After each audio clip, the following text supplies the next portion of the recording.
1973년 5월 30일부터 6월 3일까지 여의도 광장에서 열렸던 빌리 그레함 한국전도 대회의 감동을 아직도 많은 분들이 잊지 못하고 계십니다. 20세기 최고의 복음 전도자 빌리 그레함 목사님의 설교를 통역했던 저도 그날 현장에서 누린 감격과 영광은 그 무엇과도 바꿀 수 없는 소중한 추억입니다. 말씀을 사모하는 성도들이 전국에서 구름같이 모여들었고 맨바닥에 엎드려 간절히 기도하며 온 힘을 다해 하나님을 찬양했습니다. 닷새 동안 무려 320만 명이 모였고 그중 7만 2천 명이 예수님을 구주로 영접하는 놀라운 부흥의 역사가 일어났습니다. 이로 인해 지역교회마다 강력한 전도와 기도의 바람이 불었고 한국교회의 기념비적인 부흥과 성장이 뒤따랐습니다. 이처럼 역사적인 모임에서 우리는 중요한 교훈을 배웁니다. 하나님의 백성들이 한 마음으로 모여 기도할 때 성령의 능력이 나타나고 회개와 영접, 그리고 교회의 성장이 뒤따른다는 사실입니다. 이 일은 단지 과거의 사건이 아니라 오늘날에도 여전히 유효한 원리입니다. 모여 기도할 때 능력이 생깁니다. 함께 찬양할 때 기쁨이 넘칩니다. 주님께서는 여전히 우리가 마음을 다해 모여 간구할 때 응답하시고 말씀을 사모하는 이들을 통해 교회를 성장시키십니다.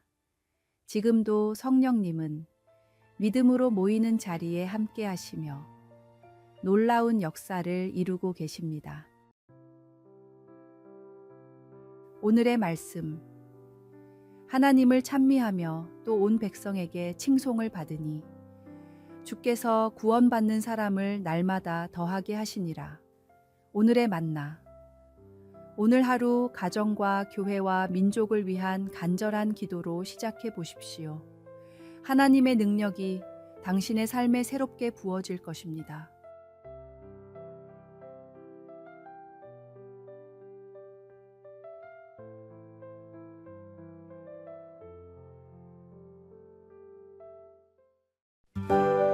(6월 3일) 화요일. 성분의 지혜. 아바스 왕조는 고대 중동 지역에서 가장 번성한 왕국이었습니다. 이 왕국을 다스리던 5대 왕인 하룬 알-라시드는 역대 모든 왕들의 지혜를 합한 것보다도 뛰어나다고 할 정도로 백성들의 칭송을 받았습니다. 라시드는 백성들을 위한 선정을 베풀었고 누구보다 지혜롭게 백성들이 겪고 있는 현안들을 공명정대하게 해결했습니다. 그러나 라시드가 처음 왕이 되었을 때는 백성들의 불만이 들끓었습니다. 평생 왕족으로 살아왔기에 백성들이 겪고 있는 문제와 실제적인 어려움이 무엇인지를 제대로 살피기 어려워 동떨어진 판단을 내렸기 때문입니다. 라시드는 고심 끝에 백성들 사이로 들어가는 방법을 택했습니다. 틈만 나면 평민의 옷을 입고 평민들 틈에서 함께 지내던 라시드는 마침내 백성들의 눈높이에서 문제를 이해하게 됐으며 이때부터 성군으로 불리기 시작했습니다. 어떤 사람의 마음을 가장 잘 아는 방법은 그 사람의 위치에 서보는 것입니다. 예수님은 이 땅에 온전한 인간으로 오셔서 우리에게 다가오는 모든 유혹들을 직접 경험하시고 이겨내셨기에 우리의 마음과 심정을 누구보다 잘 알고 계십니다. 우리 곁에 항상 함께 계시며 우리의 모든 아픔과 슬픔을 아시고 위로하시는 친구이자 위로자이십니다. 오늘의 말씀. 너희가 나를 선생이라 또는 주라 하니 너희 말이 옳도다. 내가 그러하다. 내가 주와 또는 선생이 되어 너희 발을 씻었으니 너희도 서로 발을 씻어 주는 것이 옳으니라. 오늘의 만나. 오늘 하루 마주하는 사람들의 입장에서 생각해보는 시간을 가져보세요. 그들의 아픔과 어려움을 이해하려고 노력할 때 예수님처럼 섬기는 자세로 하루를 살아가게 될 것입니다.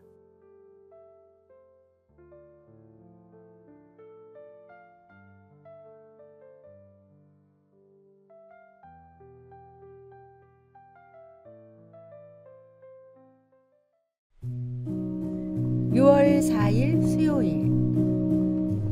호랑이 우리 속으로. 모노레일을 타고 동물원을 관광하던 한 남자가 갑자기 호랑이 우리로 떨어졌습니다.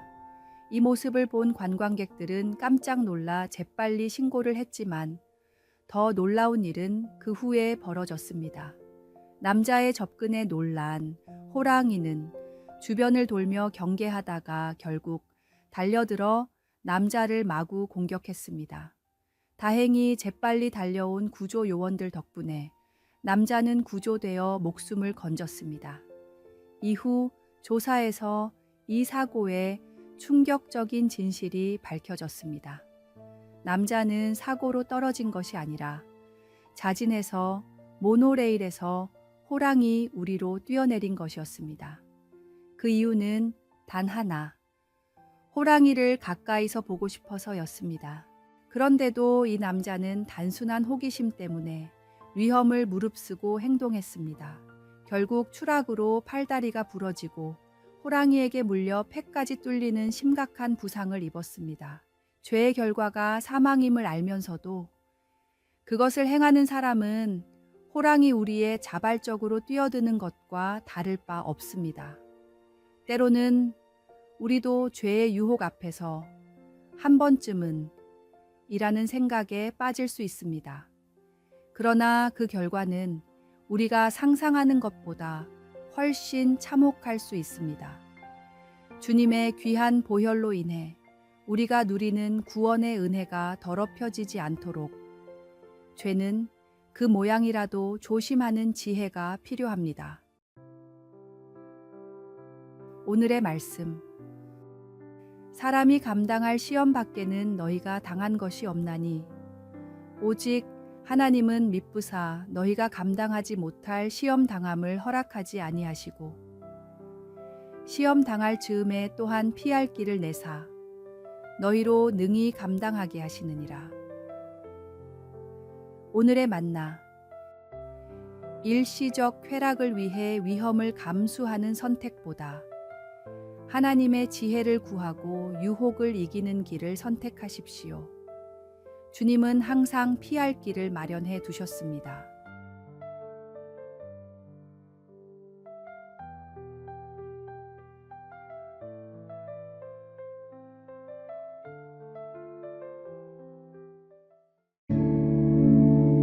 (6월 5일) 목요일.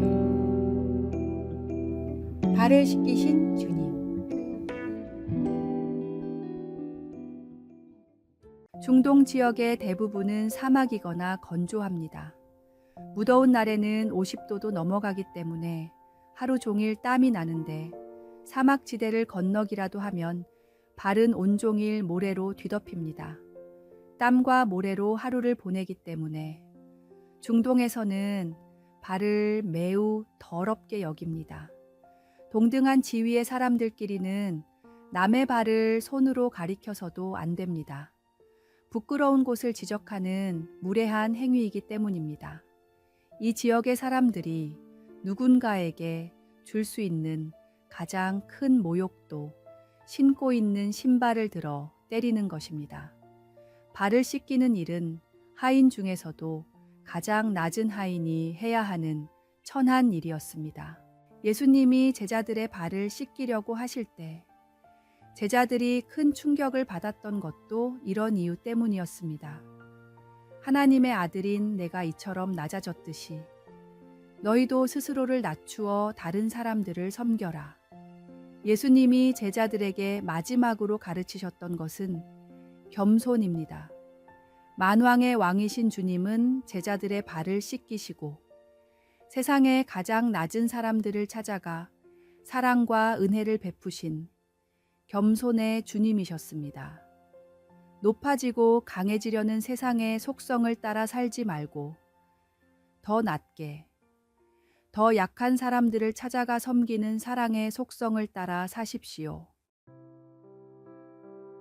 오늘의 말씀. 내가 주와 또는 선생이 되어 너희 발을 씻었으니 너희도 서로 발을 씻어 주는 것이 옳으니라. 오늘의 만나. 누군가를 섬길 기회를 찾아보세요. 가족이나 직장 동료, 이웃에게 작은 친절을 베푸는 것부터 시작해 보십시오. 예수님처럼 낮아져 섬길 때 오히려 우리의 영혼은 높아지고 풍성해집니다.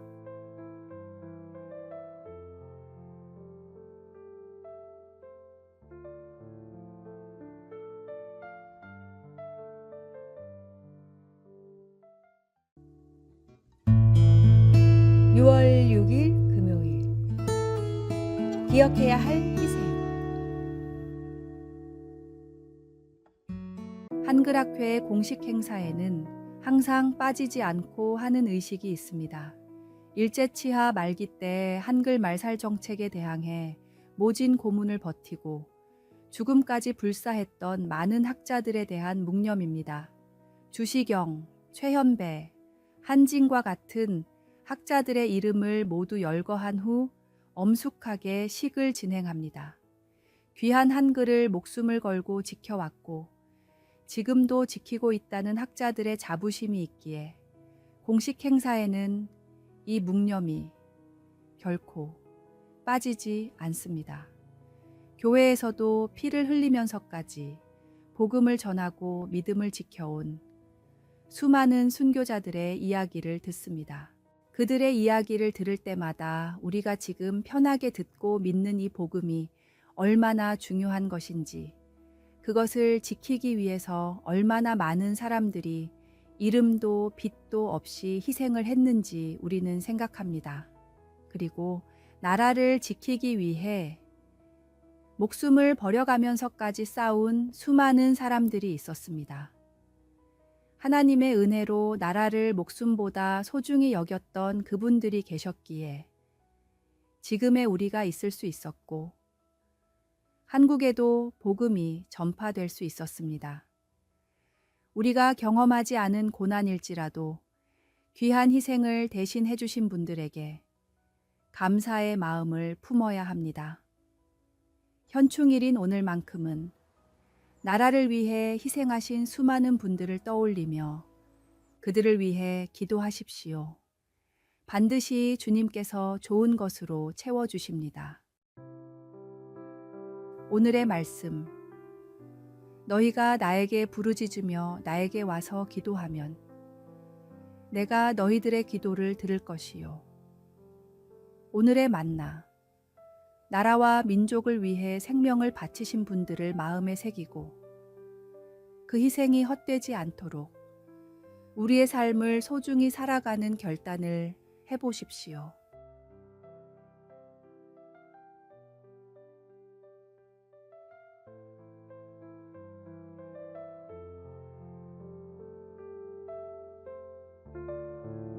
아래의 빨간색 글자 구독을 누르시어 더 많은 전도의 열매를 맺으시기를 기도합니다.